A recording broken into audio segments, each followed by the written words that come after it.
Hello, നമ്മൾ കടയിലൊക്കെ കാണാറില്ലേ കുറുക്കുറെ, അതായിട്ട് നമ്മൾ ഉണ്ടാക്കാൻ പോകുന്നത്. അപ്പോൾ അതിന് ഞാനൊരു ബൗളിലേക്ക് 1 കപ്പ് അരിപ്പൊടി ഇട്ട് കൊടുക്കുന്നുണ്ട്. സെയിം കപ്പ് തന്നെ കടലപ്പൊടിയും ചേർത്ത് കൊടുത്തിട്ട് ആവശ്യത്തിന് ഉപ്പ് ചേർത്തിട്ട് നന്നായിട്ടൊന്ന് മിക്സ് ചെയ്തെടുക്കുന്നുണ്ട്. ഇനി ഈ പൊടിയിലേക്ക് നല്ല തിളപ്പിച്ച വെള്ളം ഒഴിച്ചു കൊടുക്കാവേ. നമുക്കിത് നല്ല ചപ്പാത്തി മാവ് കുഴച്ചെടുക്കുന്ന പോലെ ഒന്ന് കുഴച്ചെടുക്കണം. അപ്പം നന്നായിട്ട് വെള്ളം ഒഴിച്ചിട്ട് മിക്സ് ചെയ്യുക. വെള്ളം കൂടി പോവുകയാണെങ്കിൽ കുറച്ചുകൂടെ പൊടി ചേർത്ത് കൊടുത്താൽ മതി.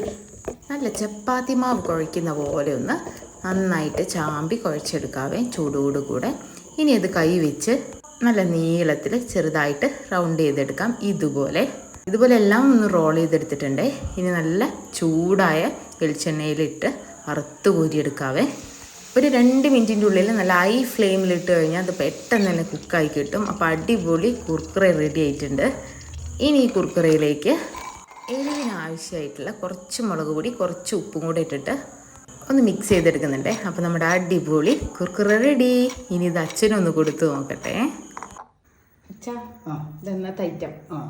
പുതിയൊരു ഐറ്റമാണല്ലോ. പുതിയ ഐറ്റം കുർക്കുറെ ഉണ്ടാക്കി വെക്കിയതാ. നിങ്ങൾ കുട്ടികൾക്ക് വാങ്ങിച്ചെടുക്കില്ല പാക്കറ്റിലുള്ള കുർക്കുറെ 6-ാം നമ്പർ സാധനം കുർക്കുറെ. നല്ല നല്ല കുറുകുറുണ്ട് കേട്ടോ. കറുകുറു എന്ന് പറയണ്ട. നല്ല മൊരിഞ്ഞ് കണ്ടു വെച്ചിട്ടുണ്ട്.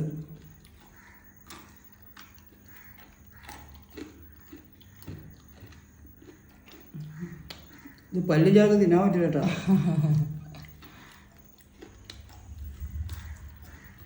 നല്ല രസം കേട്ടോ. മുളക് കൊടുക്കട്ടോ.